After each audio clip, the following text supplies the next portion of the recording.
जय श्री राम। आपका स्वागत है आपके अपने यूट्यूब चैनल प्रेमेंद्र आचार्य एस्ट्रोलॉजर में। मैं प्रेमेंद्र उपाध्याय।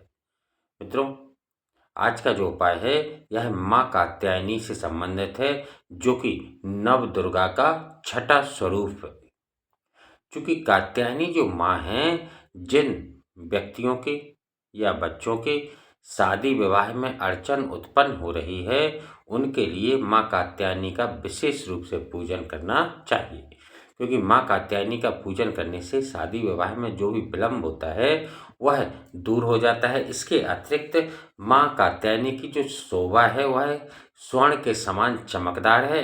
इसलिए धन संबंधित व्यापार में किसी भी प्रकार की कोई रुकावट चल रही है, व्यापार अच्छा नहीं चल रहा है, धन का आगमन नहीं हो रहा है, या संतान के सुख की अनुभूति आपको प्राप्त नहीं हो रही है, तो इन उपायों के लिए भी माँ कात्यायनी का पूजन करना बहुत ही आवश्यक होता है। जिनका विवाह ना हो उन्हें तो विशेष रूप से यह उपाय करना चाहिए, या जिनको संतान उत्पन्न ना हो रही हो उन्हें भी इस उपाय को करना चाहिए। धन के अभाव को भी दूर करने की सामर्थ्य इस उपाय के द्वारा आपको प्राप्त हो सकती है। तो माँ कात्यायनी की उपासना आपको अवश्य करना चाहिए, क्योंकि इनकी जो झलक है, जैसा कि मैंने आपको पहले बताया, यह स्वर्ण के समान है, चमकदार है। तो धन की कभी आपके पास कमी नहीं होगी। देवी के जो छठा स्वरूप है देवी जी का, कात्यायनी जी की पूजा इस बार जो है इस नवरात्रि में 24 मार्च मंगलवार के दिन पड़ रही है।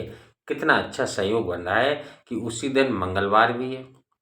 और चूंकि जो मंगलवार है वह इस वर्ष का, इस पूरे 9 वर्ष का हमारे जो मंत्री हैं मंगल, पराक्रमी और योद्धा, साहसी योद्धा जिन्हें कहा जाता है, तो मंगल इस बार के हमारे मंत्री और गुरु बृहस्पति जो हैं वह राजा है। तो कितना अच्छा सहयोग बन रहा है। आप निश्चित रूप से छठे दिन की पूजा को अवश्य कीजिए। इसमें क्या होगा कि निश्चित रूप से आपको हनुमान जी महाराज की भी कृपा प्राप्त होगी, क्योंकि वैसे भी कहा जाता है कि हनुमान जी महाराज जो हैं वह देवी जी के अनुयायी के रूप में आगे आगे चलते हैं। यानी देवी जी के साथ में हनुमान जी महाराज की भी पूजा अवश्य की जाती है, क्योंकि हनुमान जी महाराज हमेशा देवी जी के साथ चलते हैं। तो चलिए बात करते हैं कि देवी जी के जो छठा स्वरूप है कात्यायनी स्वरूप, तथा हनुमान जी की किस प्रकार से उपासना करें कि इससे हमारे जो भी हर समस्या है उससे हमें समाधान प्राप्त हो सके। इससे पहले हर बार की तरह आपसे विनम्र निवेदन है कि चैनल पर पहली बार आए हैं तो आपका दिल से स्वागत करते हैं। चैनल को सब्सक्राइब कर लीजिए, बेल आइकन का बटन अवश्य दबा दीजिए, जिससे मेरे आने वाले जो भी वीडियो हों वह आपको मिल सके और आपकी वह हर समस्या का समाधान कर सके। वीडियो अच्छा लगे तो लाइक अवश्य कीजिए। कमेंट बॉक्स में मेरे आराध्य प्रभु श्री राम जी का नाम अवश्य रखें, क्योंकि राम जी के नाम से हनुमान जी महाराज प्रसन्न होते हैं, और जब हनुमान जी महाराज प्रसन्न हो जाते हैं तो सृष्टि का कोई भी कार्य आपके लिए असंभव नहीं रह जाता। तो चलिए मित्रों, बात करते हैं कि आपको किस तरीके से उपाय व पूजा करनी है।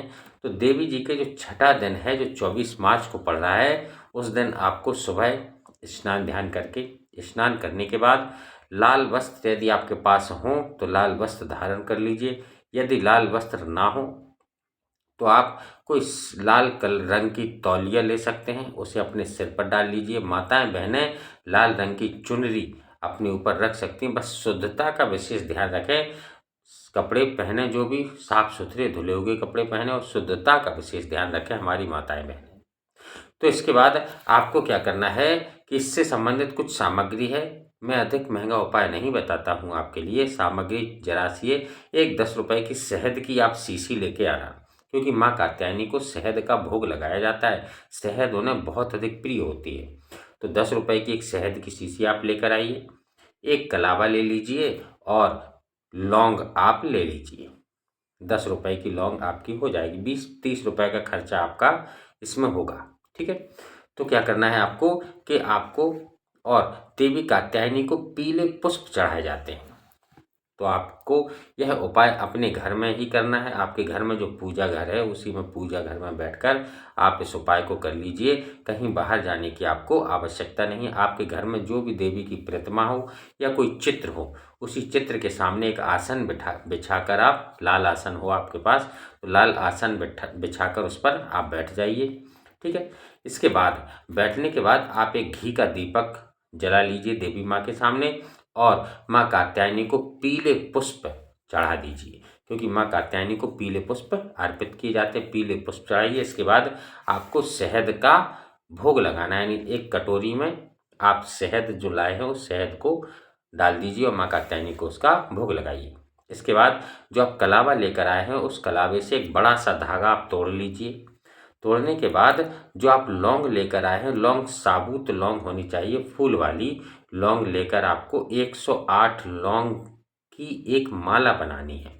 जो बड़ा सा कलावा लिया है आपने उसमें एक हर यानी 108 लौंग की एक माला बनाना है। कैसे?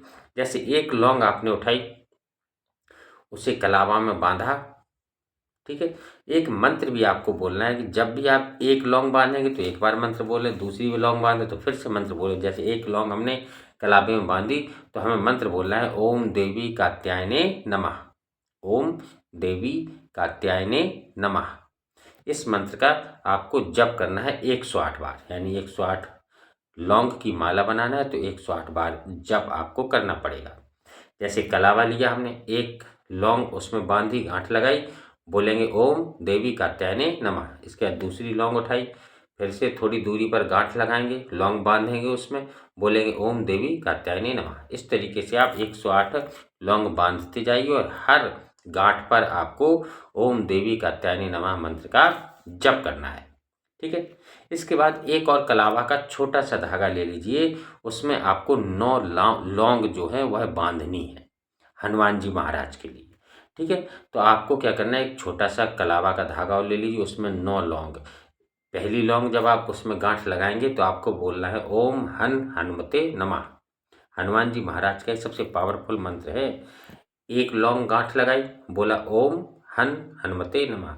फिर दूसरी लौंग उठाकर उसमें गांठ लगाई, आपको बोलना है ओम हनुमते नमः। इसी तरीके से जो 9 लौंग आप गांठ लगाएंगे तो 9 बार आपको ओम हनुमते नमः मंत्र का आपको जप करना है, ठीक है। जब ये जप पूरा हो जाए इसके बाद जो आपने शहद का भोग लगाया है वह भोग सभी परिवार के सदस्यों में बांट दीजिए, आप स्वयं खा लीजिए। अब माला का क्या करना है आपको, कि जो बड़ी माला है 108 लौंग की माला, उससे आपके आसपास कोई देवी जी का मंदिर हो तो देवी जी के मंदिर में आप देवी जी को पहना दीजिए। यदि आप ना जा सके तो पुजारी से पहनवा दीजिए। इसके बाद जो छोटी माला है 9 लौंग की, उस छोटी माला को आपको हनुमान जी के मंदिर में जाकर हनुमान जी महाराज को पहनाना है, ठीक है। हनुमान जी महाराज के पास यदि आप ना जाएं तो पुजारी को दे दें और पुजारी से कह दें कि आप इसे माला को हनुमान जी महाराज को पहना दें।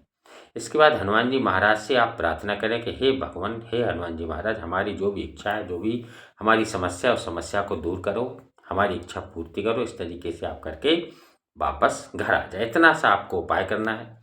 अब कुछ माताएं बहनी भाई बंधु हमारे कहेंगे कि हमारे आसपास कोई मंदिर नहीं है, हम कहाँ इस उपाय को करें। तो आपके लिए एक उपाय है कि आपको शहद का भोग लगाना है। भोग लगाने के बाद आपको लौंग की माला नहीं बनानी है। आपको क्या करना है कि आप एक मिट्टी का एक दीपक ले लीजिए। इस तरीके से एक मिट्टी का ऐसा बड़ा सा दीपक ले लीजिए आप, मिट्टी का, ठीक है। उसमें थोड़ा सा कपूर डाल दीजिए आप। कपूर डालकर उसमें आप आग जला दीजिए, ठीक है। इसमें कपूर डालकर इसमें आप अग्नि को प्रज्वलित कर लीजिए, आग जला दीजिए इसमें, ठीक है। आग जलाने के बाद 108 लौंग आपको लेना है। 108 लौंग, साबुत लौंग आपको लेना है और इन ये जो 2 उंगलियां हैं, इन 2 उंगलियों से ऐसे एक लौंग इसमें ऐसे उठाना है और आपको मंत्र बोलना है ओम देवी कात्यायने नमः। फिर इस लौंग को क्या करना है, जो शहद की कटोरी उसमें ऐसे डिप करना है डुबोकर, और ओम देवी कात्यायने नमः के बाद आपको जो दीपक जिसमें कपूर जल रहा है उसमें छोड़ना है आपको, ठीक है। एक लौंग लेना है, उसको शहद में डिप करना है। डिप करने के बाद आपको बोलना है ओम देवी कात्यायने नमः स्वाहा। फिर दूसरी लौंग आप उठाना है, उसको भी शहद में डिप करना है। डिप करने के बाद आपको बोलना है ओम देवी कात्यायने नमः स्वाहा। तीसरी लौंग उठाना है, फिर से उसे शहद में डिप करना है और बोलना है ओम देवी कात्यायने नमः और स्वाहा। ठीक है। तो इस तरीके से आपको 108 लौंग इसी तरीके से उठाकर शहद में डिप करके इसमें आहुति देनी है, ठीक है। इसके बाद जो हनुमान जी महाराज को 9 लौंग की माला बनाई थी आपने, वह भी आपको नहीं बनाना है। केवल आपको क्या करना है कि अपने घर में ही बैठकर 9 हनुमान चालीसा के पाठ आपको करना है। तो इस तरीके से आप यह उपाय भी कर सकते हैं। यदि आप माला नहीं बना सकते हैं तो आप इस उपाय को कर दीजिए। इन दोनों में से जो भी उपाय आपको उत्तम लगे आप उस उपाय को कर लीजिए। निश्चित रूप से आपकी सभी मनोकामनाएं, सभी इच्छाएं पूरी होंगी। वीडियो में अंत तक बने रहने के लिए आपको बहुत बहुत धन्यवाद। वीडियो अच्छा लगे तो लाइक कीजिए, शेयर कीजिए और कमेंट बॉक्स में मेरे आराध्य प्रभु श्री राम जी का नाम अवश्य लिखिए। चैनल को सब्सक्राइब अवश्य कर लीजिए। जय श्री राम, जय बजरंगबली।